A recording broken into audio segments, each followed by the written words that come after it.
Je m'appelle Doudou Lekata Tebungagi. Je suis le coordonnateur de Bénifutur ASBL. Bénifutur est premièrement une ONG qui est en train d'œuvrer dans le développement beaucoup plus dans le domaine de l'éducation. Alors Bénifutur a pour objectif principal l'encadrement de la jeunesse, l'orientation scientifique, l'orientation professionnelle ainsi que la préparation à l'intégration professionnelle des jeunes diplômés ou des personnes qui n'ont pas eu la chance d'aller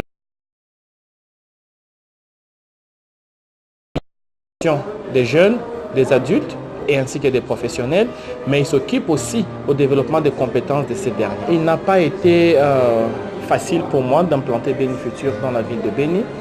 Premièrement, j'ai fait mes études primaires et secondaires dans cette ville. Et il y a une certaine image que j'avais de cette ville que j'ai dû quitter. 10 ans plus tard, je me suis rendu compte que cette image est en train d'être ternie. Elle est totalement détruite aujourd'hui. Alors, vous avez des événements tels que le phénomène Chinja Chinja. À Béni, les gens sont victimes de viols, de corruption et toutes ces histoires. Alors, je me suis décidé de venir implanter une ONG qui va venir essayer de consoler cette population qui a tant souffert, qui n'a plus d'espoir au même titre que d'autres populations dans les différentes villes de ces pays. Alors, j'ai décidé de venir installer Bénifutur ici pour apporter mon apport, ma pierre dans le développement et dans la consolation de la population. Béni est une ville qui a des problèmes comme toute autre ville. Mais fort malheureusement, à Béni, il y a des problèmes qui sont beaucoup plus graves, des problèmes qui sont spécifiques à la ville de Béni. Alors, quand je me suis dit que je vais venir investir dans cette ville de Béni, c'est à cause de ces problèmes spécifiques qui est en train de ternir l'image de Béni. Alors, mes pensées, c'était des idées, c'était des projets que j'avais en tête. Mais ces projets devaient avoir une forme et ça devait s'implanter dans un milieu. Et pendant que j'étais en train de faire des études, il s'est fait que Béni avait plus besoin de cette implantation que d'autres villes. Alors, on est venu ici à Béni pour implanter ça comme phase pilote et voir les résultats qui seront apportés à Béni si on saura les exporter dans d'autres villes de la RDC, pourquoi pas en Afrique. Or, Bénifutur, ça fait 2 mois que nous avons ouvert les portes et j'estime que Bénifutur a vraiment sa place. Nous voyons par exemple le laboratoire, si nous voyons des différents services que Bénifutur offre, nous comprenons que c'est une aubaine pour les écoles, les universités, les professionnels ainsi que les individus soucieux de se développer scientifiquement, professionnellement ou même culturellement. Dans 2 mois d'existence, Bénifutur a eu à interagir avec la population. Avant même d'ouvrir ses portes, Bénifutur a organisé des activités culturelles pour essayer de redonner vie à cette ville de Béni. Et vous voyez tout ce que nous avons déployé comme matériel, ça constitue un socle pour l'amélioration de l'éducation de demain. Donc, ici, désormais, dans la ville de Béni, il y a des écoles qui ne peuvent plus se poser des questions où trouver tel ou tel autre matériel. Nous les avons ici et nous les disponibilisons de sorte que les élèves puissent avoir une bonne formation. Nous avons des personnes qui n'ont pas eu la chance d'aller aux études, qui viennent ici recevoir des formations qui leur permettent de devenir utiles pour la société. Alors, l'interaction avec la société, c'est normal que ça puisse démarrer timidement parce que nous n'avons que 2 mois d'existence. Mais dans ces 2 mois d'existence, nous avons déjà reçu plus de 100 personnes dans des formations de diverses façons. Il y a eu des séminaires que nous avons organisés, il y a eu des formations proprement dites. Et je suis confiant qu'en 2018, notre objectif, c'est d'atteindre les 10 000 personnes inscrites ou soit qui soient passées par une des activités de Béni-Futur. La vie, c'est question de choix et question de passion. C'est vrai, j'ai eu à quitter Béni en 2004 et aujourd'hui, ça fait 14 ans depuis que j'ai quitté cette ville. Mais quand je me suis, de là où j'étais, quand je voyais ce qui était en train de devenir cette ville que j'ai laissée fluorescente, qui était en train de se développer, ça ne pouvait pas me laisser indifférent. La décision n'a pas été facile de dire que non, je puisse quitter les États-Unis pour revenir à Béni. Mais je prends consolation quand je vois aujourd'hui des enfants très jeunes qui commencent à enlever cette frousse-là, cette phobie par exemple de la technologie et de la lecture et tout. Je me dis que je suis beaucoup plus utile pour ma société, je suis beaucoup plus utile pour mon pays. Et si tous les Congolais ne devront rester qu'à l'étranger, pour vivre à l'étranger, manger bien ou je ne sais pas bien dormir et tout, qui sont ces personnes qui vont revenir dans ce pays et développer ce pays? Alors moi, j'ai décidé de faire un pas qui sera utile pour ma société, pour mon pays. Et j'ai décidé de rentrer à Béni, qui est une ville qui m'avait accueilli dès le bas âge, jusqu'à ce que je suis devenu. Quelque part, je dois à cette ville quelque chose.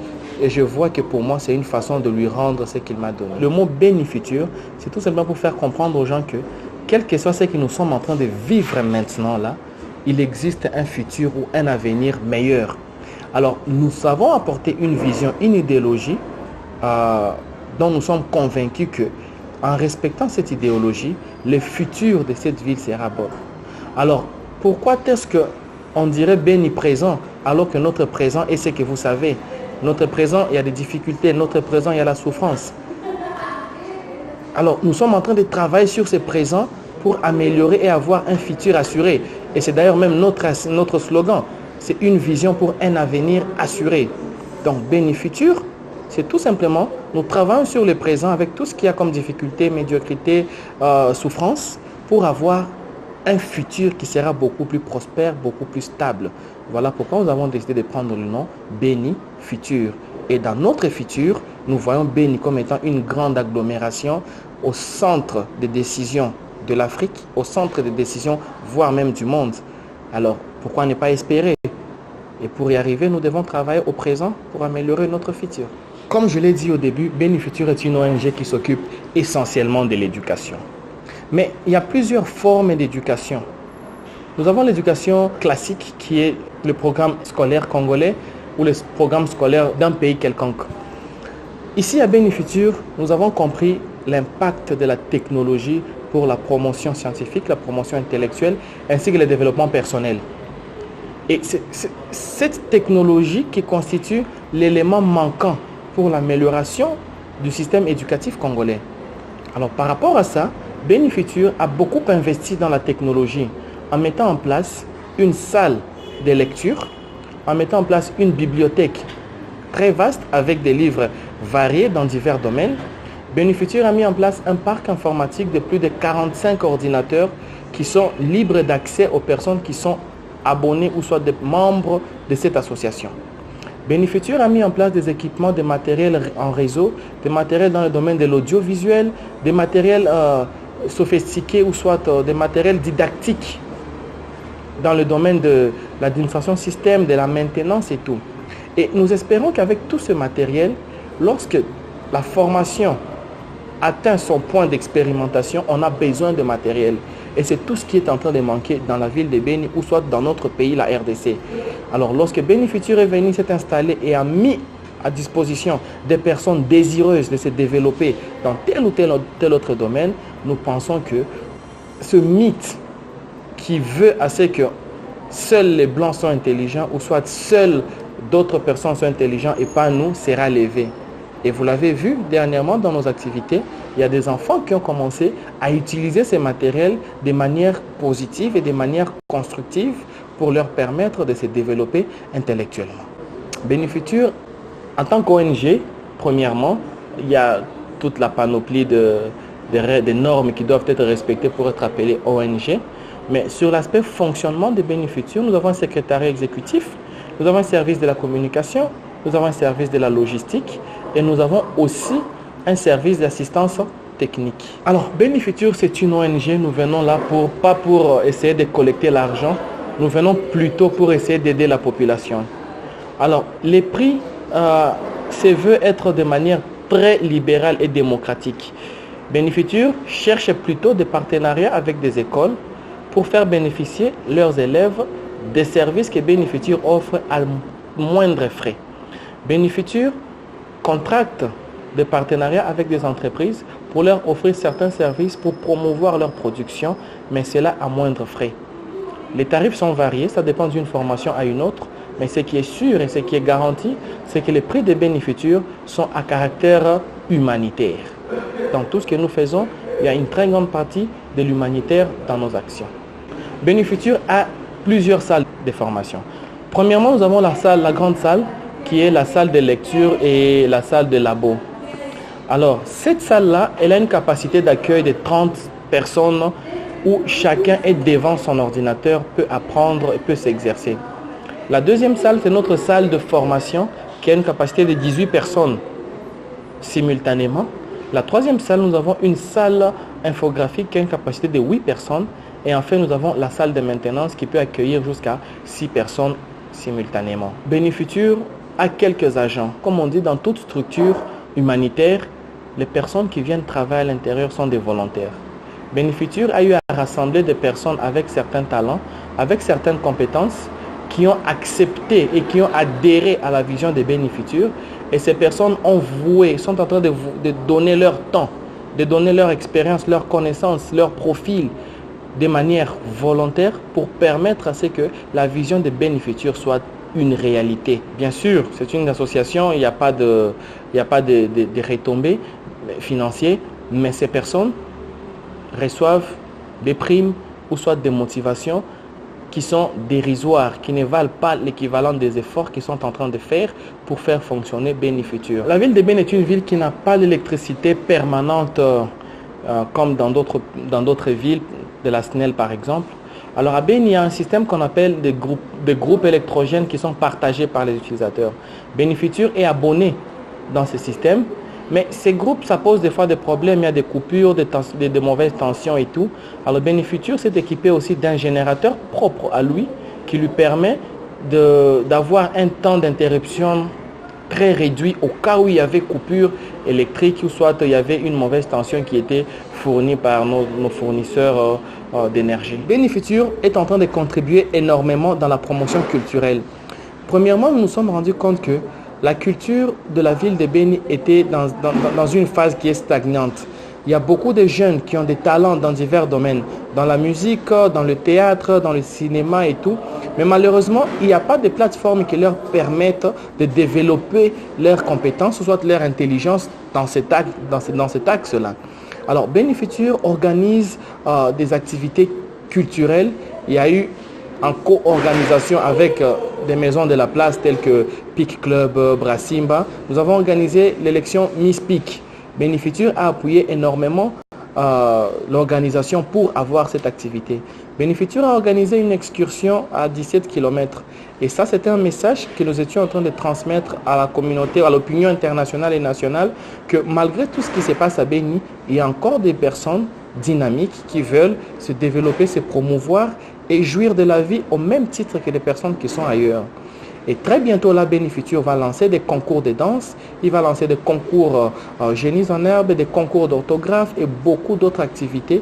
Tout ça pourra aller dans le cadre culturel pour essayer de promouvoir l'intellect, ou soit le génie de la ville de Béni. Au début, j'ai dit que Bénifutur contribue dans l'orientation scientifique, l'encadrement professionnel et scientifique et aussi l'accompagnement. À Bénifutur, nous avons aussi le développement des compétences. Alors, En parlant des formations, ou soit en parlant de cet encadrement, de cette orientation, de ce développement des compétences, ça ne se fait pas de manière du tic au tac. C'est sous forme de différentes formations, sous forme de différents séminaires et sous forme de différents ateliers que nous organisons ici. La particularité des Bénifutures, c'est que nous commençons à donner des formations adaptées déjà aux enfants dès l'âge de 5 ans. Donc, à partir de l'âge de 5 ans déjà, nous avons des programmes complets et complexes qui permettent déjà aux personnes de cette tranche d'âge de pouvoir développer leur intellect, leur connaissance et de pouvoir améliorer leurs connaissances. Il y a des formations pour élèves. Donc là, quand je parle élèves, je vois la tranche de 12 à 18 ans. Il y a aussi des formations pour adultes qui sont à l'université. Il y a aussi des formations pour des personnes qui n'ont pas étudié. Alors, en parlant aussi de ça, par exemple, pour les cas des enfants, nous avons une formation que nous appelons la génie junior. La génie junior classe, nous les appelons tout simplement junior parce qu'ils sont encore jeunes. C'est une formation qui prend les enfants de l'âge de 5 à 11 ans et nous leur apprenons déjà les rudiments de la technologie en informatique, en électronique, en électricité, qui demain seront le socle, soit la base d'une compétence beaucoup plus exprimée. En ce qui concerne les adultes, nous avons ceux qui sont à l'université. Il y a des formations prévues pour cette strate de la population. Il y a aussi des formations prévues pour des personnes qui n'ont même pas étudié. Il y a des personnes qui n'ont pas étudié pour diverses raisons. Il n'y a pas eu des gens pour leur payer des frais. Il n'y a pas eu des gens pour les soutenir. Mais avec Bénifuture, ces personnes ne seront plus inutiles. Parce que ces personnes pourront recevoir des formations adaptées à leur niveau et qui les rendront totalement utiles dans des entreprises ou soit même devenir des entrepreneurs indépendants. Bref, tout ça, Bénifuture est en train d'organiser. Alors, les différents secteurs de formation que nous avons des formations dans le domaine de l'informatique, dans le domaine de l'électronique, dans le domaine de l'économie, dans le domaine de la comptabilité et même dans le domaine sanitaire. Et je ne saurais pas tout détailler, par exemple, si je peux prendre un domaine au hasard, dans le domaine de l'informatique, on a des formations sur la maintenance, on a une formation sur les réseaux, une formation sur les systèmes, une formation sur la bureautique. Bref, Bénifuture a des formations variées dans divers domaines qui sont utiles et qui ont été conçues de manière à répondre à un besoin réel qu'éprouvent les entreprises de nos jours. Et je vous rassure que les personnes qui suivent des formations chez nous se sentent directement dans leur bain lorsqu'ils se retrouvent dans les milieux professionnels tels que commencent déjà à les témoigner certains responsables des entreprises qui voient les contenus de nos formations. Nous avons plusieurs difficultés que nous rencontrons dans la ville de Béni. Nous avons des difficultés d'ordre matériel, des difficultés d'ordre relationnel, des difficultés de mentalité ou de comportement, soit d'habitude. Alors, d'ordre matériel, nous avons des difficultés telles que la technologie est un domaine qui est capricieux. Des fois, ça demande du matériel approprié. Et tous les matériels que nous avons amenés ici sont des matériels qui ont été importés des États-Unis et partout ailleurs. La première difficulté que nous avons, c'est les pièces de rechange. À chaque fois qu'un matériel tombe en panne, on ne sait pas directement le renouveler, tout simplement parce qu'on n'en trouve pas localement ici. Ça devient une difficulté énorme. Parce que si une pièce tombe en panne, vous devez passer la commande, attendre 2 mois, 3 mois pour avoir ce matériel. Et ça bloque le bon fonctionnement de Bénifuture. Les difficultés d'ordre financier, c'est tout simplement, nous avons implanté une activité, ça demandait beaucoup de fonds. D'ordre financier, il y a beaucoup de projets que nous ne sommes pas en mesure de réaliser, tout simplement parce que nous n'avons pas les fonds nécessaires. La vision est là, l'image est là, mais il faut des fonds pour toucher toutes les classes sociales.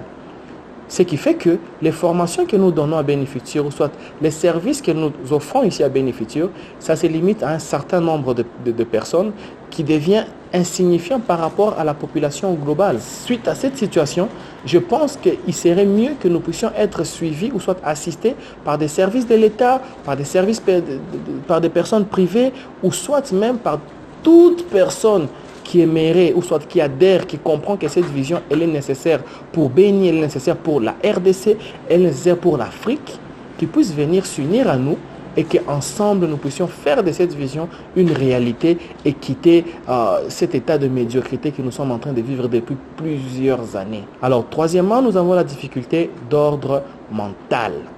Il est vrai que le mal s'est déjà enraciné. Nous avons perdu la culture de la lecture. Nous avons perdu les bonnes valeurs ici dans la ville de Béni, en RDC et dans beaucoup de pays. Malgré l'infrastructure que nous avons mise en place, il nous faut des moyens de sensibilisation. Il nous faut changer cette mentalité que les gens ont déjà dans de mauvaises habitudes. Nous devons avoir des moyens de vulgarisation de notre idéologie.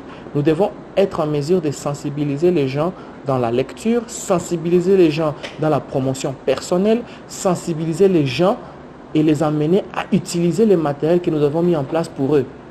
Parce que quel que soit ce qu'on a investi en termes de matériel, logiciel, livre, le taux de fréquentation reste très bas. C'est 0,00001% peut-être de la population qui prend le courage de venir voir ce qu'il y a comme investissement, voir ce qu'il y a comme matériel afin de les utiliser. Donc nous avons besoin des moyens pour être en mesure de sensibiliser un maximum de personnes et aussi pour atteindre un maximum de la classe représentative pauvre de la population. Pour adhérer à la vision des bénéficiaires, c'est simple. Il suffit d'aimer le pays. Il suffit d'aimer son pays. Il suffit d'aimer sa ville. Il suffit de vouloir sortir de l'ordinaire. Et Bénéfiture n'est pas trop exigeant en termes d'adhésion. Bénéfiture est une ONG, ça vit grâce aux membres. Pour devenir membre à Bénéfiture, c'est très simple. Il faut venir prendre contact avec les responsables des bénéficiaires, comprendre la vision des bénéficiaires et puis manifester son intention de vouloir contribuer dans l'œuvre. Et cette intention ne se manifeste pas qu'en rédigeant une lettre ou soit en disant de belles paroles, mais c'est en se sacrifiant pour les autres. On dit qu'il y a plus de joie à donner qu'à recevoir. Alors toutes ces personnes qui sont prêtes à s'unir pour que demain nous puissions relever l'économie de ces pays, relever l'éducation de ces pays, relever l'enseignement dans ces pays, alors nous les invitons à manifester leur intention et nous allons évaluer ensemble si, dans quelle mesure de possible, nous pouvons avancer. Il y a de ces personnes qui aiment Bénéfiture, mais qui n'ont pas le temps à donner à Bénéfiture. C'est ainsi que notre statut est clair. Il y a des catégories de membres. Nous avons des membres sympathisants passifs, des membres sympathisants actifs, des membres qui siègent dans le comité de gestion des bénéficiaires. Alors tout ça, il y a des critères qui, si la personne est intéressée, devra venir, nous lui présentons les critères et pourra devenir demain ou très prochainement un membre de bénéficiaire.